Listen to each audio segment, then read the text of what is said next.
Hi, I'm Snez, personal trainer, healthy lifestyle coach, and your guide to feeling your best. This podcast is a segment from my weekly radio show, Wellbeing Wednesdays, broadcast live on 88.6 Plenty Valley FM. It's all about sharing real, practical tips to help you move more, eat better, and live healthier without the overwhelm. Let's dive in, shall we?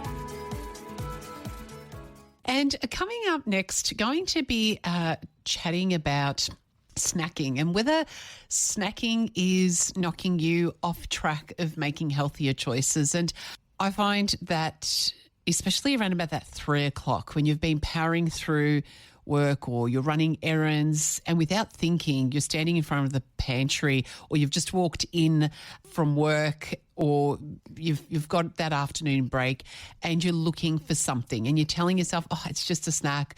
But then it happens again the next day. And for a lot of people, snacks are where you kind of derail, and it's because we're generally hungry then.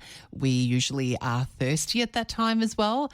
And even though it's not the main meal, therefore, we're not really taking the time to unpack, well, what should actually be included within a healthy snacks. And so then what we do is we tend to grab what's easy. We usually tend to buy snacks because that makes sense. You buy snacks from the supermarket, and a lot of the times they're not what we need, and they are also loaded with sugars, they're loaded with additives, preservatives, salts, and unhealthy fats. And at that time when our body is actually looking for some nutrition, especially if we're talking about that afternoon snack, it really is quite important to make sure that we're giving our bodies the nutrients that it needs. So today I'm going to reframe how we're thinking about snacks so you can walk away knowing exactly what to do with that snacking. And we're not going to just look at, well, what is the best combination for a healthy snack? What are some of the options that I could include instead of processed snacks? But we're also going to look at, well, what about potentially eliminating the need for them altogether? And I think it's a matter of making a decision about which way you want to go with it. And that may vary day to day depending on your work schedule or what you're doing in your day. So we're going to unpack all of that, but let's just start thinking about the issue with snacking is that firstly, our body is actually looking for something at the particular time that we are reaching for a snack. Or it could actually be more of an emotional distraction. We're either bored, we're angry, we're frustrated, we're procrastinating because we don't want to get to a particular task. And a lot of the times when we start to pay attention to wanting to eat better or make healthier choices, we know that those snacks are there and we know that they're an issue. So sometimes we can think, oh, well, if we just snack less, then that will work. But unfortunately, by eliminating that snack, that need at that 3 p.m. time slot, whether it's the hunger, whether it's the dehydration, whether it's the procrastination, that need is still there. So unless we address that, we need to be able to replace these unhealthy options with some healthier options. So let's look firstly at how we can upgrade our snacks. How can we create a better option for ourselves if we do know that we need that snack in that early morning or in the afternoon? So let's have a look at what do we need to put together to create. So what food groups do we need to put together to create a healthy snack? And the best way to think about snacks, especially our morning snack, is protein combined with fibre. Very, very simple formula. So when we're talking about fibre, we're going to be looking at fruit and veg, those sources of fibre. And together they work really well because they're going to slow our digestion down, both with the fibre and with the protein. They're going to steady our blood sugar levels, which is definitely what protein does. But you'll also find that when we do have foods that are, or choices that are higher in protein and fibre, they generally are lower in sugar. And these snacks and that combination is also going to keep you fuller for longer, which is going to stop that mood crash as well as take the edge off your hunger in preparation for lunch, or more importantly, the meal that we do tend to overeat at, which is dinner time. So when we're thinking about some of the proteins, we can think about yogurt. That works really well. Boiled eggs. It could be nuts. It could be seeds. It could be hummus, some sort of a high protein dip. It could be peanut butter. It could be, what else? We could do dried legumes like chickpeas, or a little can of chickpeas. There's lots of different options. So if we were then to combine the fibre in, it would be something like Greek yogurt with some berries, or it could be a boiled egg with some carrot sticks or celery sticks. It could be edamame pods on their own, because they're this wonderful combination of fibre, and they are a vegetable as well as they're high in protein, which is amazing. Veggie sticks with your dips, or with hummus in particular, or a protein smoothie that you can include some fruit and some protein through that. Now, you can see with those snacks, they are raw ingredients. So we've got your yogurt and your berries. You've got your eggs, or you've got your edamame and your veggie sticks. The only really processed thing there is the hummus. However, when you are grabbing snacks off the shelves, there's a lot more that you need to look at in terms of what's in the food, what are the ingredients, and you need to have a look to make sure that there is an adequate amount of protein per serve.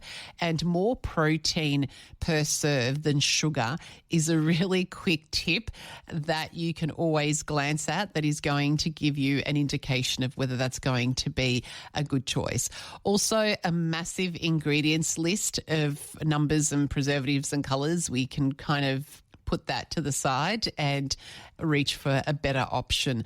So when it comes to our snacks, I think it's definitely a better option to make sure that we are using some of those raw ingredients. And when I mean raw, I don't mean raw egg. I just mean that they're wholesome, unprocessed ingredients.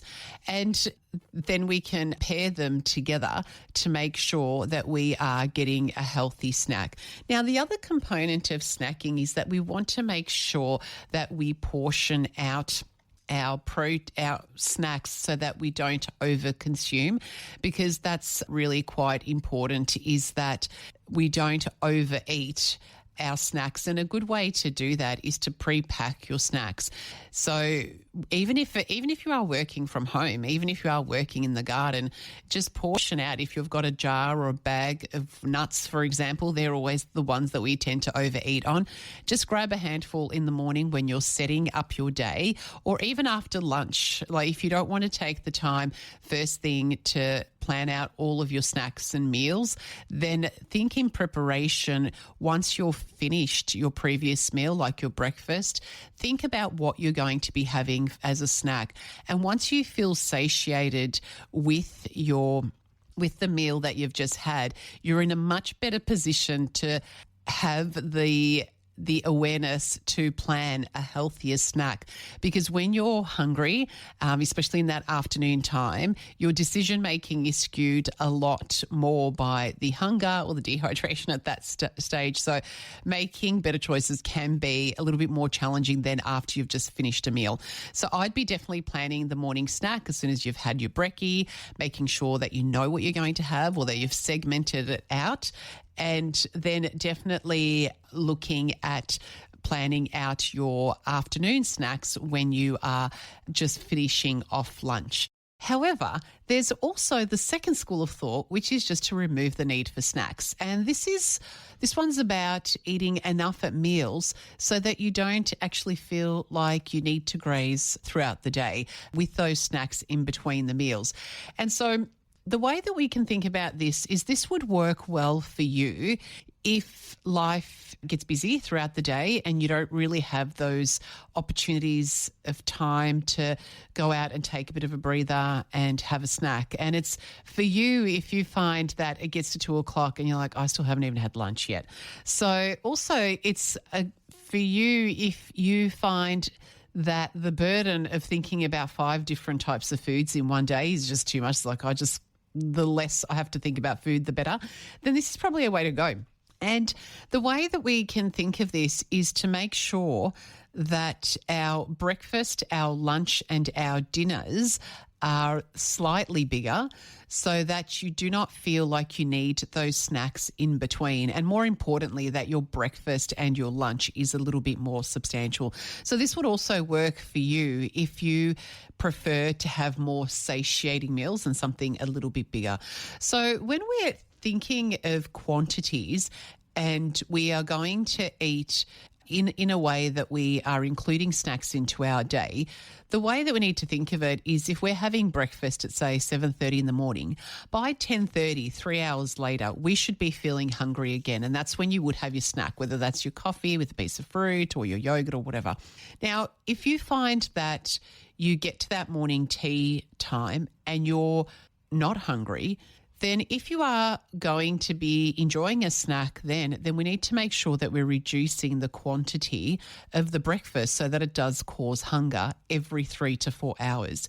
If we are going to be skipping those snacks, then we're looking at giving ourselves enough food that's going to push us out to more like 5 to 6 hours.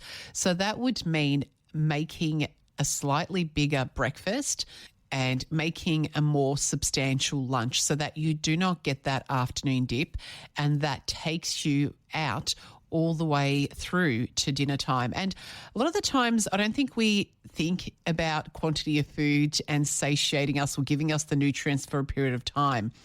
And so when we're wanting to eliminate the need for a snack, we need to increase the quantity of the meals.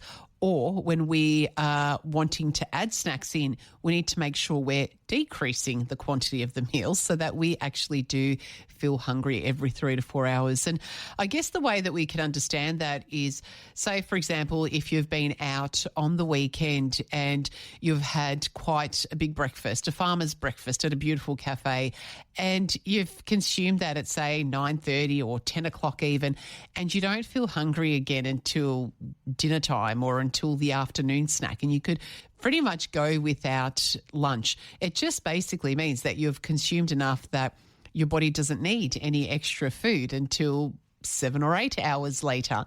So that's the way that we need to think about it, is that if you are wanting to add snacks, the meals need to be smaller so that you begin to feel hungry for those snacks.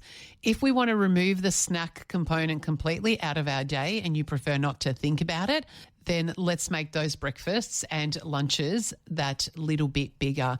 So breakfast, making sure that we are getting our protein in, again, getting in an extra egg or an extra bit of toast with your egg, adding some nuts or chia seeds into your muesli or into your yogurt and granola or whatever you're having. So you want to bulk that up. For lunch, you want to make sure that you increase the quantity of your protein. Also adding some healthy fats in, adding some feta cheese or some olives or some avocado, putting some extra vegetables in, or maybe even finishing off with a fruit or a little bit of yogurt after your lunch, for example. You could actually take what you would normally have for your snack and just combine the two together and eat them together. But I think a more effective way is just to increase the quantity of your breakfasts and your lunches. And so then what happens is that you are fuller for longer, your energy stays steady, and your snacks don't become essential at all, like you're not needing them. So then we just go breakfast, lunch, dinner, and that's it. There's no snacking. There's no grabbing a handful of nuts because I feel like I need to snack. It does eliminate a lot of thinking and strategizing around food, and we can prioritize what's happening in our day. And I think to begin with, that's an effective strategy for people. What I do like to encourage is to include an afternoon snack. The morning snack can be eliminated, but the afternoon snack, because we do have that natural dip, and also because if we are having that afternoon snack, it can take the edge off how much we're consuming at dinner. And we definitely want to make sure that we are not overeating at dinner time. So when we're thinking about the perfect snack blueprint, looking at your morning and your afternoon snacks being a combination of protein, fruit, and veg, like cottage cheese with pineapple. That's an interesting combination. Or some nut butter on apple slices, that sort of thing. Your afternoon snack is going to be exactly the same combination of. We just want to make sure in the afternoon that we are getting our healthy fats in as well. So this is where nuts go really, really well.